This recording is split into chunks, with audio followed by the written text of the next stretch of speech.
and welcome to the Red Barrels podcast, comrades. It's episode 24. That's right.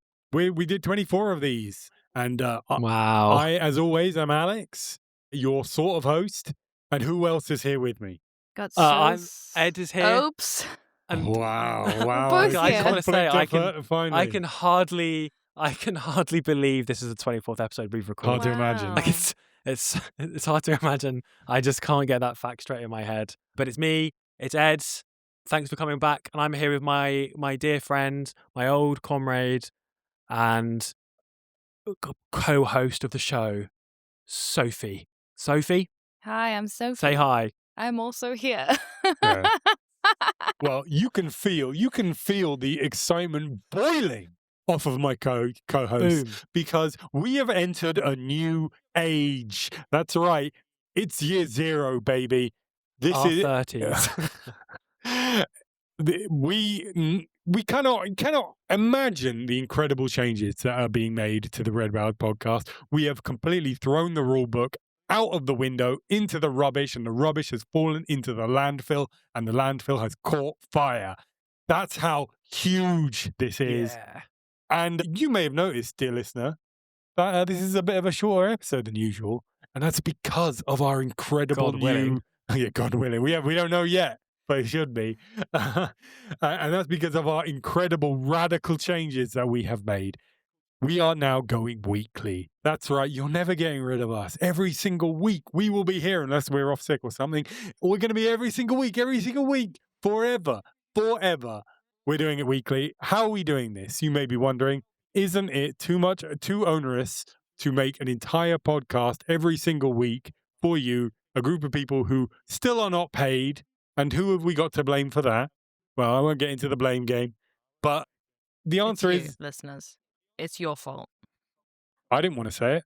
Send your complaints to Sofie at SoFreely Media. Come at me in stream. Yeah, come at me in twitch.tv/SoFreely. No, it is frankly logistically onerous for us to do a full episode every week as we have been doing. So what we are doing is we are splitting the episodes we have been making in half. That's the sound of the two halves kind of separating. Imagine that in your brains. This episode is merely half of what you would usually have had. And this is going to be the news episode. That's right. We're going to do the news episode first. So it's fresher. So it's more relevant. And next week, you'll get us talking about the games we've been playing, which I'm going to give you a little morsel, a taster of what that might involve. It might involve a little bit of a Clobbers spoiler cast. That's right. All three of us have now finished Clair Obscure Expedition 33, and we're going to talk about it. Not we have talked about it. We're not recording these out of order. Take that out of your mind. We wouldn't lie crazy. to you. Why would we do that? We wouldn't lie to you.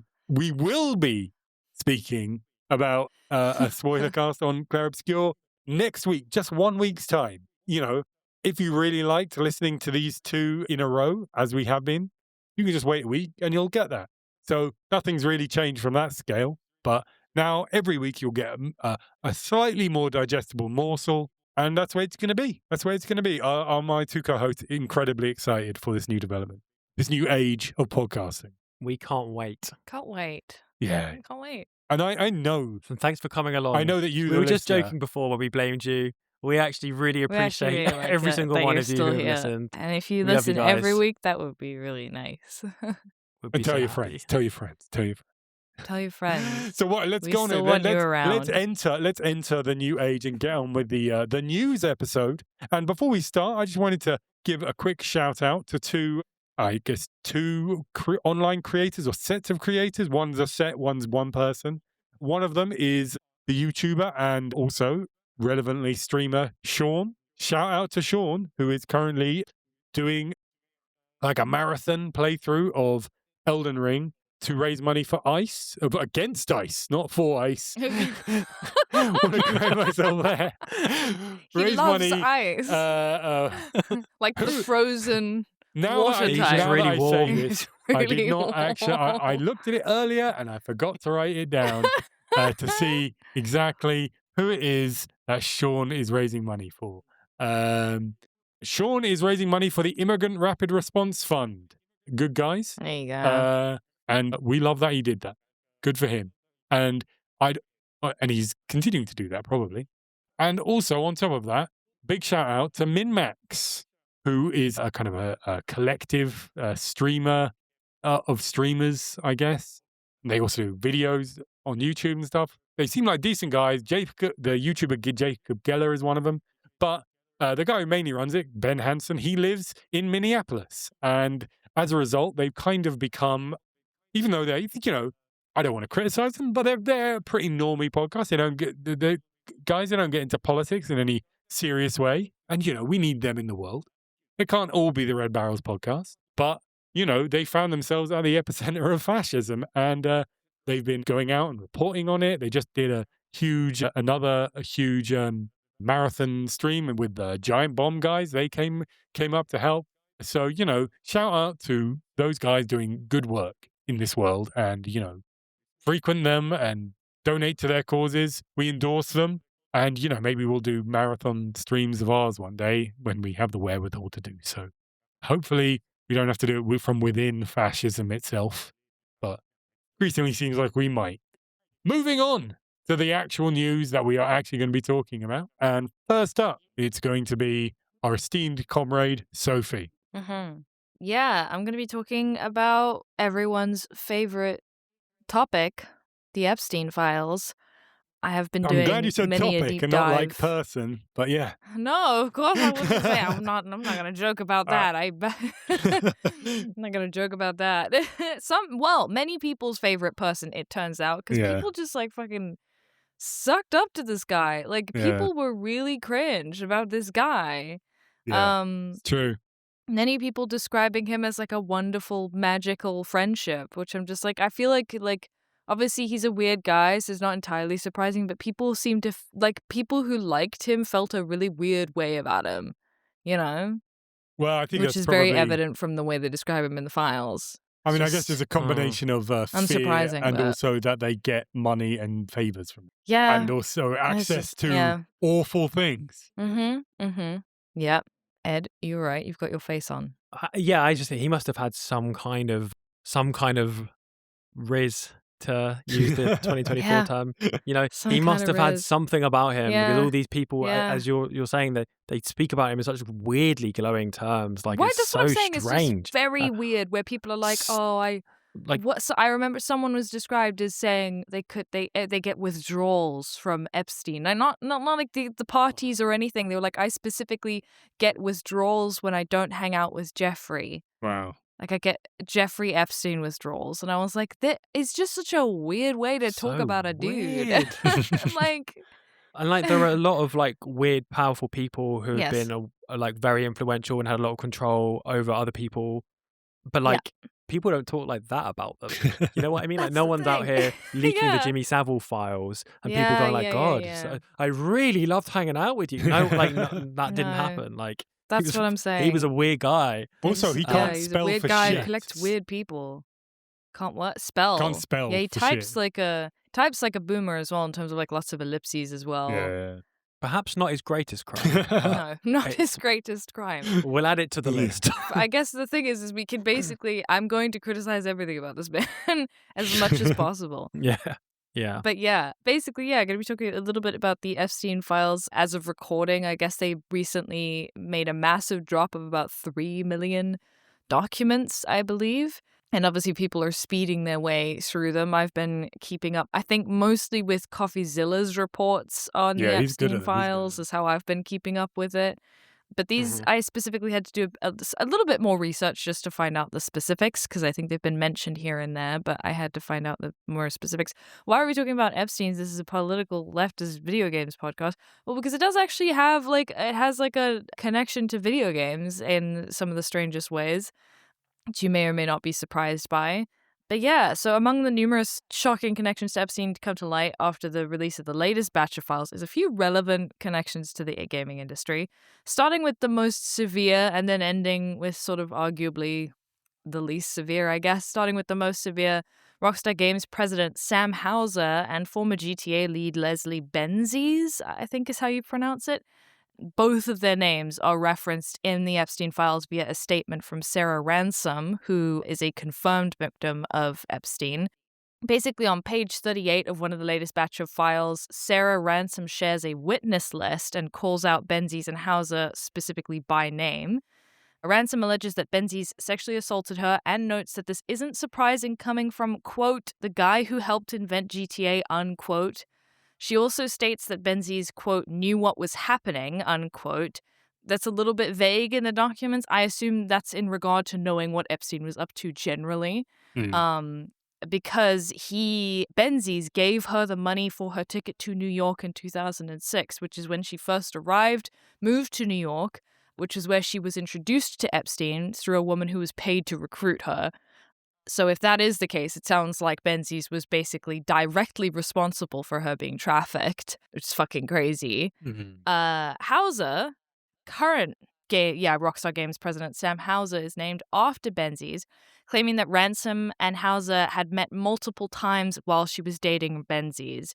Ransom notes, quote, the time has come about what you and your Rockstar North boys really get up to behind the scenes, unquote, before saying that she's surprised there has, quote, yet to be a class action lawsuit for you guys alone, unquote. So clearly, implying that they have gotten up to some crazy shit. That's so much more crazy shit that we obviously couldn't possibly imagine. So yeah, two people, quite, significant people in the gaming industry there. I think it's worth pointing out. I also saw that in a very unfortunate bit of timing, I think literally today, which is Wednesday, the 4th February, when we're recording, the Mind's Eye, the awful game that we've talked about in the past, that Leslie Benzies was the head of, that came out recently and was notoriously terrible. They just announced they're going to do a full revamp and fix everything. They unfortunately did that today, which I think probably that's not going to go terribly well. Is my bet. But yeah, I guess yikes. Commiserations and solidarity to the people actually working on that, I suppose. Yeah, so very incriminating stuff there. Next, one email from the files also reveals that Epstein was banned from Xbox Live in 2013 due to, quote, harassment, threats, and or abuse of other players, unquote, which was apparently, quote, severe, repeated, and or excessive, unquote.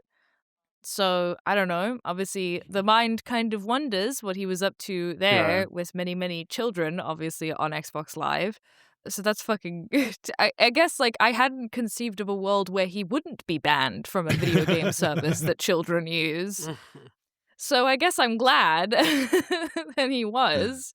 There is a bit of a kind of conspiracy theory about that, because elsewhere in the files, as probably everyone knows, there's a whole bunch of stuff about Bill Gates.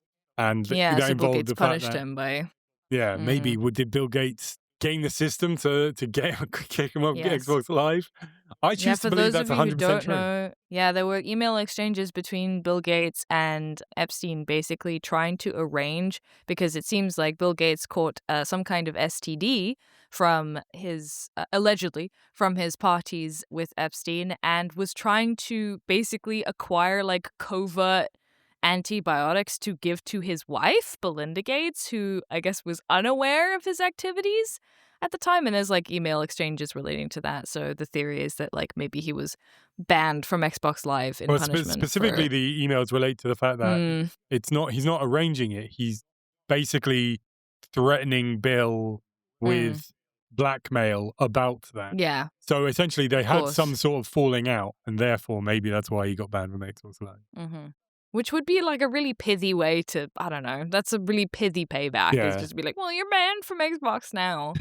I feel like Bill Gates has slightly more power than that, but... That's true, but these are one thing these papers have shown is just how fucking shit these people are in just general petty ways. So I wouldn't be surprised. Fair. And then finally, former Activision CEO Bobby Kotick also appears in the Epstein files, where he, Epstein, and futurist Pablo Holman spoke about, quote, indoctrinating kids into an economy, unquote, via microtransactions. This conversation took place shortly after the release of Call of Duty Black Ops 2, which is, interestingly, the first game in the series to feature microtransactions. Now, I have seen some like quite sensationalist headlines basically being like, is Epstein to blame for microtransactions? No.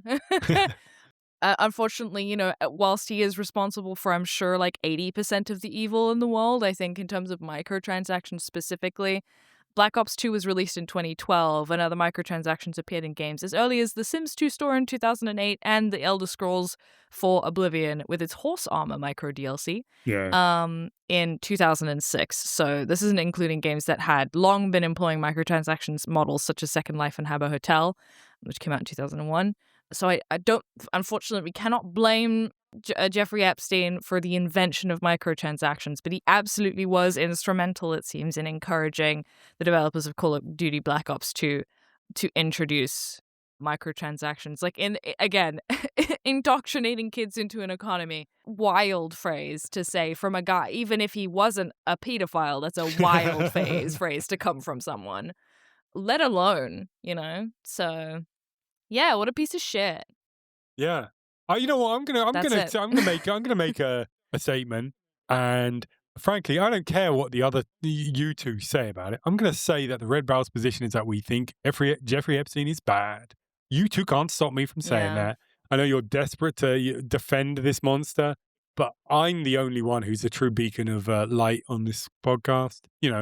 Controversial opinion. If there is a hell, I think I hope he burns in a version of it that's worse than the version that exists. If there is one, I hope he finds like a fun new version to go to. As I'm sure all our listeners do, I get 100% of my news from the Red Barrels podcast. So I'm just really relieved to hear that the greatest gamer of all time, Elon Musk, was not in it. So what a relief. Not for lack of trying, though. Not for lack of trying. He was begging to go to the island. Oh, he got ghosted. He got ghosted by Jeffrey. It's so funny that these weirdo billionaires all hate him too. That is very funny. Yeah, not even the weirdest billionaire of them all likes Elon Musk. Like, I think I would just give up at that stage, As someone with like having a chronically low self-esteem, I would just give up. Genuinely, which is, not official advice. Has there been a more pathetic person in history than Elon Musk? It's incredible. I don't think there has. Well, I think that's probably enough of Jeffrey Epstein. Certainly enough of Elon Musk. Mm-hmm. It looks it looks like there's a possibility that by the time you listen to this, the whole thing is brought down the UK government. It might happen. So you probably check out some other news sources for information about that. Lots of fun stuff. Yeah. So the next news story is going to be me. This is actually something that had already happened just about when we recorded the last episode. It was literally the day before. We briefly mentioned it, but there's been a lot of more that's come out, and it's turned into a pretty big story. So I think it's important that we cover it. And that is Ubisoft kind of purging itself and going through a lot of trouble. So this started on January 21st when they announced that their very long delayed Prince of Persia remake had been summarily cancelled. This game had a very troubled history. It was originally being made, I believe, in New Indian studio, and that was very troubled, and then it got shut down. And then Ubisoft Montreal took it over, one of their main studios. They're all big in Quebec and France, and apparently it was very far along in development, and they just cancelled it. This is particularly crazy because since this happened, a lot of information has kind of leaked onto the internet. A lot of people lost their jobs, it seems. Well, not just it seems, we'll get onto that, but they feel a lot less bad about saying stuff widely, and a lot of promotional material.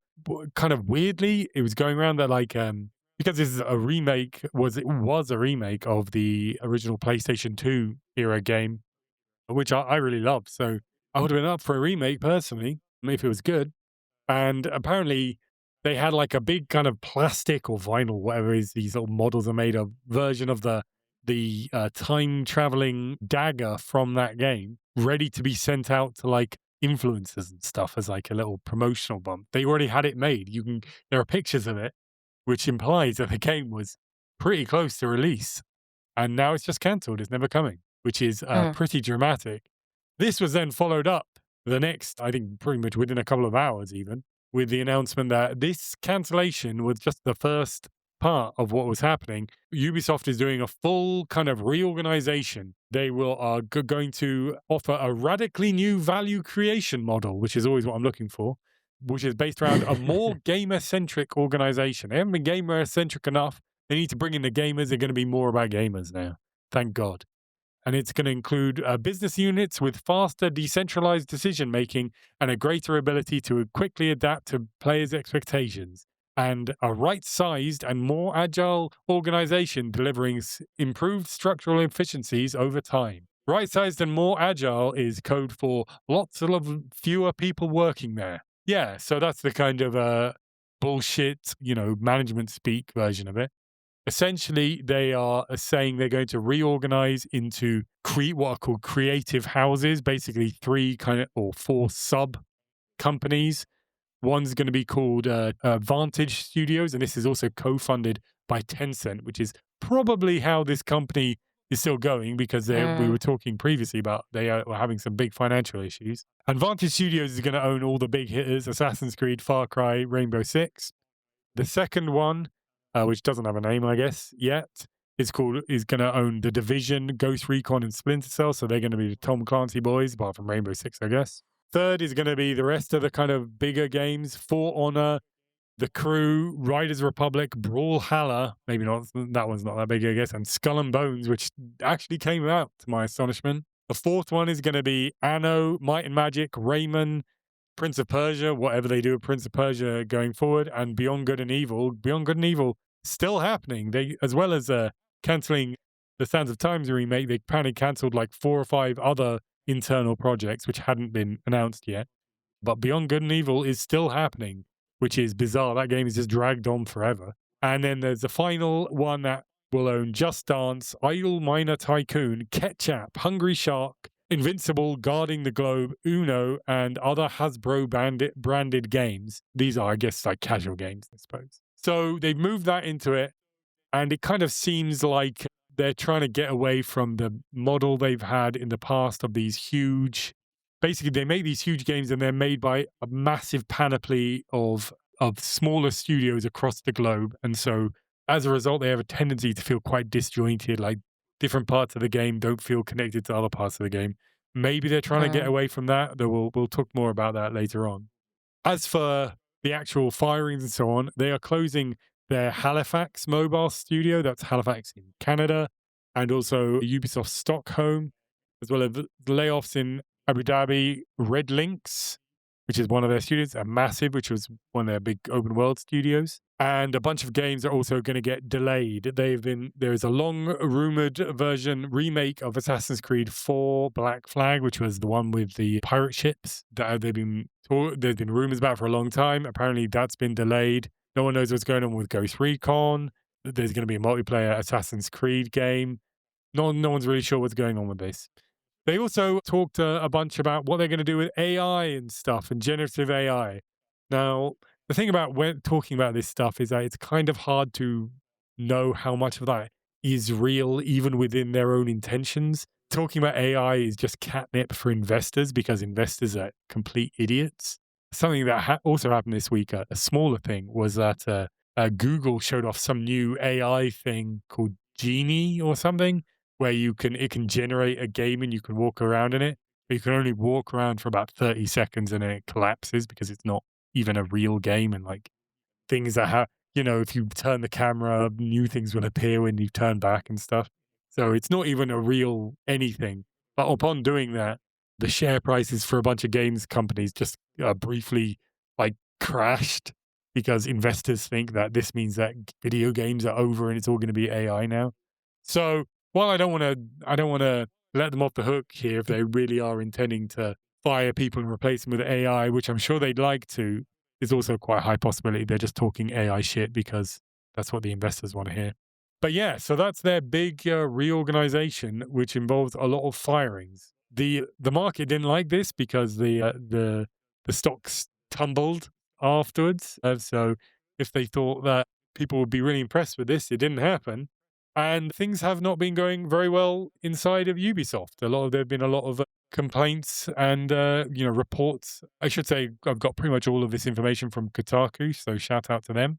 So yeah, it seems that a large issue is that basically they want to bring people. Since COVID, they've had some sort of kind of hybrid work from home style. Apparently, they want everyone back in the office so that they get their money's worth from having to pay their rent, I suppose, and also keep an eye on everyone and probably pressure people into working even more hours, I'd imagine.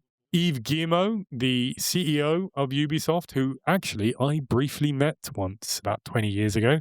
I did not speak to him, but I was in a conversation and he was also in the conversation. He seemed all right. He's very short, I'll say that. But I guess I was a lot less politically aware at that time. But yeah, there's been a lot of frustrations with him and how much he's fucked it with Ubisoft. He gave, I believe, the head of that studio that's making the Assassin's Creed games and so on.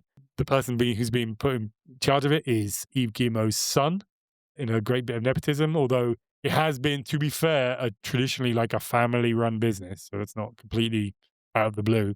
But yes, it seems that a lot of the developers there are not pleased about it for a very understandable reason.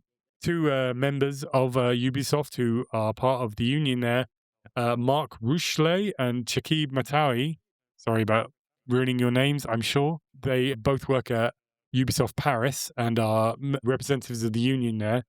They talk to game developer website and they've been talking about what they call a betrayal, the top of the thing, and talked about that this seems a lot of issues about the return to office policies. Guillemot himself was called out in multiple messages posted on the company's internal communications platform Agora. This is a quote here with some employees questioning why he remains in charge after presiding over what will eventually be 5 years of downsizing when Ubisoft concludes its 500 million euro cost reduction plan in 2028. And it is worth pointing out that they went through a whole restructuring thing like a couple of years ago, and it does not seem to have helped. And on top of all of that, it's recently come out that the STJV, which I'm not going to say what that stands for because it's in French and I will mispronounce it, but it stands for, it translates as Video Game Workers Union, in France are going on strike to oppose these all this stuff, and they're going to be shutting it down from February 10th to the 12th. Their statement was, as we now learn of management's decisions through the press, Mr. Guillemot slips within a long placatory email on the group's reorganization that he intends to turn back on remote work, mere months after agreements on the topic went into effect. I guess this isn't being written by native English speakers. With management being stubbornly entrenched in its authoritarian ways, we are calling Ubisoft employees across France to join the strike, along with the 5 unions present within the company. We are calling for a halt to management's obsession with penny pinching and worsening our working conditions. It's time for real accountability from company executives starting from the top. Without the workers and generous public funding, Ubisoft would never have been able to grow this much. We are Ubisoft, and we are shutting it down February 10th to 12th. So I think it's safe to say we all unequivocally support them and offer our solidarity with the STJV, and the other unions. And, we wish them all the best in fighting these changes and hopefully maybe getting some people their jobs back. Whatever can be done through union organizing is always a good thing. So, yeah, bad times at Ubisoft. Who knows what the future will bring for them? They've had some really bad few years. That for a while they were just churning out these open world games to the point where Ubisoft open world games became like a catch-all terms for these big open worlds that are like full of icons on the map. I think a little unfairly. Some of the later ones have been pretty good, but pretty clear they just ran that into the ground, and the appetite for those kind of things has fallen off a great deal. So hopefully they can diversify. And I don't know, something that was one of these articles from Kotaku is talking about how a developer a few years ago about seeing Elden Ring come out, which is, this big open world game, and everyone fucking loved it and it sold incredibly well. And they were just like, well, why can't we make games like that? And it's just because they've had this such completely, it's basically designed by committee, but all the committee is all of thousands of little developers around the world just making their little bits. And anyway, I hope they can get to something that is better for the workers and also is artistically a bit more kind of cohesive and interesting and has things to say and so on. Yeah. So just one little anecdote on the Ubisoft shit show Yeah. that has been sort of doing the rounds in the gaming press is that the former leader of Assassin's Creed is suing Ubisoft for unfair dismissal. I believe he was like offered different role, which was clearly actually a demotion, and so he left the company. But like you're not allowed to do that. That's an unfair dismissal. Yeah. If you offer someone a demotion effectively, or else they have to leave, that's an unfair dismissal. So he's suing them for I believe about $1 million US. So that's an interesting thing to see. I mean, it's Ubisoft eating itself in like a very direct way, isn't it? Like the leader of their probably most famous game franchise at this point forced out and suing them for $1 million. Like it goes from bad to worse with these guys. And yeah, solidarity with the strikers in Paris. I believe they've got the 200 voluntary redundancies that's being enforced on them there, I believe, which is well, it depends how. I mean, I doubt they'll be as voluntary as they're implying. We've just seen what a voluntary stepping down looked like in the case of this Assassin's Creed boss, and now he's suing them for $1 million. So we'll see. Yeah. Hopefully things go better, and solidarity to the strikers. But we do have one bit of news, one more morsel of news, and that's going to be from Ed. Yeah, I mean, I'm going to continue the layoff themes. I mean, you know, unfortunately, over the last 5 years, we could basically continue it in a million different ways. I mean, we're not even going to cover this one, but I believe that the developer behind Payday is doing a series of layoffs now. Famously, Payday 3 is massively underperformed, and currently Payday 2 has got more consecutive players than Payday 3, which is very strange. But that's not even what we're covering. I'm going to be covering Meta, but before we get to Meta, it hasn't escaped our notice that the main thing in like the gaming press in the last week or so has been Highguard. We did mention Highguard obviously in our coverage of the Game Awards. They got the end of show plug that's normally reserved for big reveals, and it turned out to just be like some random hero shooter, and everyone was basically pretty pissed about it. We've since found out that the developers also weren't that enthusiastic about that either. Apparently their original plan was to do more or less a shadow drop, apparently in the mold of Apex Legends, but they had invited Jeff Keighley round to play the game before it came out, and apparently Jeff just organically loved it. Like Jeff just really liked it, and apparently Jeff proposed to them that they take that slot. So it wasn't like, from what we're hearing, it wasn't like, as it may be seen, maybe Highguard are just given them, like the developers are just giving them so much money that they put it at the end. It seems like it's this weird thing where Jeff was so enthusiastic about the game that he's inadvertently cursed it, and everyone now really resents it for having that end of show slot. But yeah, it did get quite a lot of players at launch. When it's launched, it entered the Twitch top 10. There are over 100,000 players. A load of people played it, but the reason why we're not covering it as a story is because there's not much to say. People just don't seem to have liked it. Apparently, it's not very good. I've not played it. I don't know if any of my co-hosts have. I haven't Sofie either. hasn't. No, I mean, I'm not a hero shooter guy, but apparently, even if we were, it would be a mistake to play this one because, as I say, there were over 100,000 players at one point, and I checked a few hours ago when I was preparing this section, and there were less than 5,000 players on Steam at that point. And at the time that I checked earlier today, it was the 227th most played game on Steam at that time, which is not good. And it has 44% positive reviews on Steam. Again, not great. So other than that, there's not enough to say about Highguard, I don't think, from our perspective. I think the only reason we really even consider talking about it is that the internet has gone kind of obsessed over it, and there's like a lot of like the weirdo, anti-woke people are like obsessing over it, but they don't even seem to be complaining that it's woke. There's just a suggestion that there's some sort of like issue. I don't even know what their problem is, even within their ridiculous framework, Just like they made a game that's not good. Yeah. Oh well, It's fucking free to play. You don't even have to buy it. I mean, obviously, none of this would have happened if it hadn't had that weird exactly. end of the Game Awards bit. Like, it was really a curse, and it's so strange to see. They said in interviews, like, no one would turn that down. If Jeff Keighley comes to you and he goes, "Oh, your game, that can be the end of the show at the Game Awards," and now it turns out they almost definitely should have turned that down. But hindsight's 2020. But let me talk about Meta a little bit as the resident VR boy. Like, Into the I've got a cyber VR realm. headset and I It's play time VR for Ed's sometimes. VR corner. Exactly. Welcome to the future, or maybe not.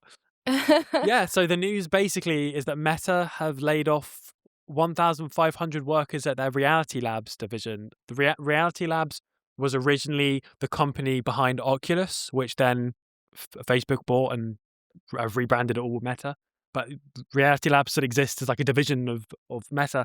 And so 10% of their workforce is being laid off, according to the New York Times. So from 15,000, that's 1,500 workers being laid off. And we can see why that they're doing this. Meta said in a report at the end of 2025, before these layoffs were announced, that they were planning to pivot towards AI and wearable tech. And there's a quote from them: from this report, within our overall Reality Labs portfolio, we're shifting some of our investment from metaverse towards AI glasses and wearables, given the momentum there. So it's not difficult to see what's behind this. They've decided that perhaps VR is not the golden boy, the cow that gives you gold. Is that a phrase? I don't know. That they hoped it was going to be. And instead they've decided the one thing that's definitely reliable and is certainly not a bubble is AI. Right. For context about this division, they have lost $80 billion in Reality Labs since the last quarter of 2020. So they have put in tons of money and lost basically all of it. So the general reaction to this amongst exactly, it's such a strange, I'll get to it in a sec, but the general reaction to this amongst VR people is obviously quite negative. The feeling is that this spells doom for VR, and that it's essentially Meta admitting defeat. Meta and people associated with Meta have been quick to say, "Oh no, it's not. That's not what's happening." The Meta CTO has got kind of a big online presence as far as CTOs goes. He's known online as Boz. His name's Andrew Bosworth. He's worked at Facebook since 2006. But he's framed this online not as like them retreating from it, but more as that VR was at a super high watermark and they're just dipping underneath that high watermark. But he's quick to stress that they're still more invested in it than they were like 4 years ago. So he's still saying there's a load of investment there and this is just a small turning down. He says that VR is still growing for them, like in terms of sales, I guess, but that it's growing at a slower rate than they hoped. I mean, I don't know. I'm skeptical about that. The nature of capital is that they invest in the things that grow the quickest. So things growing but not as fast as they hoped is basically it might as well be shrinking at that stage. I mean, maybe it decreases slows down how much they offload their investment in it, but that's pretty damning, really. He's framing that as though it's not damning, but it is quite damning. And speaking of damning, there was an internal memo leaked a few months ago in November, I think, from Boz, a memo that he'd written at the start of 2025, and he had said that 2025 was the make or break year for VR. He said that Horizon Worlds on mobile absolutely has to break out for their long-term plans to have a chance. He said, in this memo, if you don't feel the weight of history on you, then you aren't paying attention. This year likely determines whether this entire effort will go down as the work of visionaries or a legendary misadventure.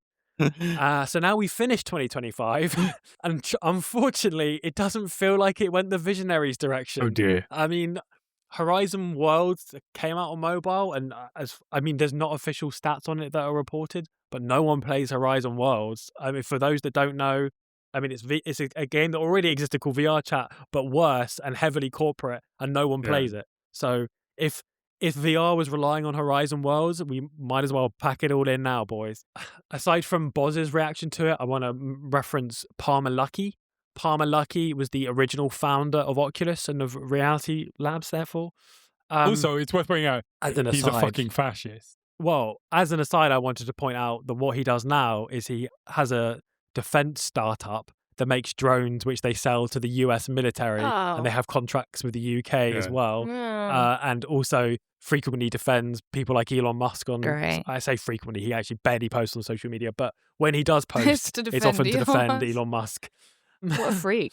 Yeah, but that guy, he, on the other hand, he obviously is quite knowledgeable about the VR space, but he's come out to try and defend the move as well. He's promising us that Meta hasn't made him do it, but you know, I don't know. He's pointing out that Meta have mainly pulled their money from their internal game development part of VR, and the general line of argument from Palmer Luckey and also from other people, Boz has said the similar thing, is that Meta's like crowding out the VR space, and because they put so much money into the game dev side, it means that smaller game devs are struggling to compete against the money like from Meta.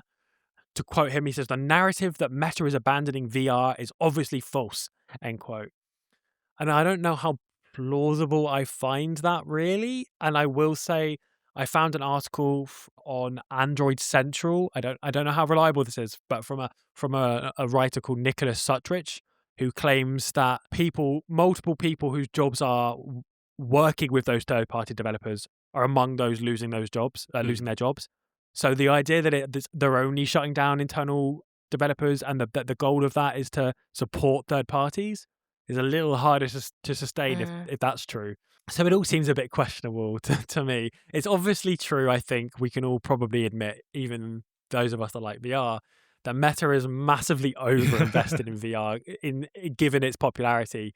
I mean, I said $80 billion US in the last 5 years. For context, that's the annual GDP of Slovenia. That's how much they've put into VR in the last 5 years. And it's such a strange bubble. You mentioned a bubble a minute ago, Sophie, but it's such a weird bubble because it's basically just Meta now in this bubble. And it basically has just been Meta for the duration of this version of the bubble. I mean... Well, I mean, so Valve are coming back into it when their new VR headset releases sometime this year, presumably. We'll see, but Valve are off on their own separate thing. Valve last released a headset a very long time ago, and they're going to release another headset now. It seems like Valve might be treating it in a way which makes sense as like an enthusiast product that you can sell for a relatively large amount of money, and it's fun for people that play it. Whereas the big mistake from Meta was that they seemed to be investing it at a level where it needed to be the next big thing. Valve don't seem to think it needs to be the next big thing. They think it can be a fun part of the gaming sector, which I think is correct. But Meta, they wanted it to be like a smartphone level shift in how we consume media. But at no point seemed likely that was going to happen. And they kept banging on about the metaverse. Even people that like VR don't like the metaverse. No one wants that. People want to play their games and the thing is, like take the headset off. The thing is, there is interest in the metaverse in the wider sense, and that VR chat is very popular. And that basically is the actual conception of metaverse. They just have their own stupid conception of it, where it's like ultra corporate and they get like a cut of every transaction or whatever. You know, it's just like a horrible conception of it. Whereas the actual, you know, like going back to science fiction novels like Snow Crash or whatever of the metaverse, is like, oh, it's actually cobbled together by cool hackers and stuff. And it's like all normal people making their own things. And that's exactly what VR chat is. Yes. I think that the way I would frame it is they've discovered that VR is not as profitable as it would need to be to justify the amount of investment that they put in it. And so it seems to me from the outside that they sort of somewhat not panicked, but gone like, God, how are we ever going to justify having spent this much money on it? And that's when they produced this like whole idea of the metaverse and, you know, they've had like weird NFT shit in it and like, oh, you're all going to be spending your cryptocurrencies in the metaverse to buy whatever. And like just as a desperate attempt to try and make it make any kind of financial sense, so they put so much money into what fundamentally is like quite a niche product. And like, again, I like VR. I think it's good. But I don't think it's like gonna change the world in the way that they were pretending they thought it was gonna change the world like 3 or 4 years ago. It just seems very bizarre. I mean, not to be too like basic about it, but like, what's the difference between why do smartphones change the world and why not VR, and why does it seem unlikely that VR will? I mean, it's because for me the downsides of VR are up front. Like, they're too obvious. You can't escape it. They're literally right in front of your face, like causing you to sweat and making you feel a little bit nauseous. And you've also had to put it up front by buying it, which is, I mean, Meta have made VR cheaper to buy. That's certainly true. But like, it's still pretty expensive, right? Whereas there's obviously loads of downsides of a smartphone, but the main downsides of smartphones haven't really become obvious until the last few years, when smartphone has already massively taken off. Things like smartphone addiction, like when the iPhone came out in like 2007, if someone was like, "Well, I think the real problem is we're all going to be too addicted to the smartphone," like people would ask you what you were smoking. You'd be like, "What are you talking about?" Whereas for VR, it's just super obvious what the downsides are, and it's just literally staring you in the face. So it seems very unlikely to me that there's going to be any kind of large-scale popular uptaking of VR at anything like the scale required to justify the investment. Hence, they've done all the weird stuff, and hence now they, along with everyone else in the world, has reduced their amount of investment in it. I mean, personally, I hope that they keep investing in it enough to keep the sector alive and to keep financially viable the weird stuff like VR chat and the cool stuff that people are doing in VR. There's cool, interesting things happening in VR, but the problem is it doesn't make you much money. And if there's a technology which is really cool and fun and interesting, but not that profitable, unfortunately, you don't get that for long most of the time under capitalism. So, it sucks for us that like the sector that this might be a bullet in the back of his head. Like, I don't want to overreact. Like, it's probably not completely the end of it. VR comes in waves of hype and then contraction. And we've clearly, for the last year or two, been in a bit of a contraction phase. I imagine there'll be a hype phase again at some point in the next few years where someone else will have the bright idea of setting you on it. But yeah, it sucks for us that like it. Obviously, it sucks more for the 1,500 people who at this stage are losing their jobs because of overinvestment in a specific sector. So yeah, my thoughts are with them more than they are with the rest of it. But it's just an interesting saga to follow for someone that likes VR. And that's really all I've got to say on it. I don't know if you two have anything that any thoughts on this escapade, or if you'll let me have the final word. No, I think, I don't know, VR, I feel like I kind of understand the super investment from Meta on the basis that VR is going to be huge one day, right? One day it's going to be like a pair of glasses you put on your head and you're suddenly in a fantasy world, and it looks real and it smells real and it tastes real and it feels real. One day that it's going to be incredibly unintrusive and perfect, and everyone's going to want that. The question is, at what point before then does it get mass market? And clearly we aren't there yet, and we're not going to be there next year. Probably not the year after that. We're way away from that. So I can kind of see, like, do huge investment in this thing that is almost certainly going to be huge one day. But I think they wildly underestimated how far away that day is. I think if we get to a stage like that in the next 15 years, I'd be very surprised. That's my take. And that's the kind of 15 years is a very generous scale to assume that people are making business decisions. A lot of business decisions appear to be made quarter to quarter. It was never really going to be able to survive very long. I mean, I think only because Mark Zuckerberg personally owns quite a large amount of Meta that this has been allowed to happen as long as it has. Yeah, I don't think they're going to do like 80 billion per 5 years for another 15 years. I think they're going to do that. No. And that's me, I think. All right. Yeah, I think I just want to throw in one really quick thing I want to mention. We talked about RuneScape last episode. I'm not going to talk about it properly. Not talking about it properly again here, but I just want to point out an interesting story, which is that the UK courts have ruled since our last episode that stealing gold in RuneScape is a crime and counts as like real theft in real life. Is that bad news for you? Are you gonna be on the run? I'm in huge trouble. I'm in huge trouble.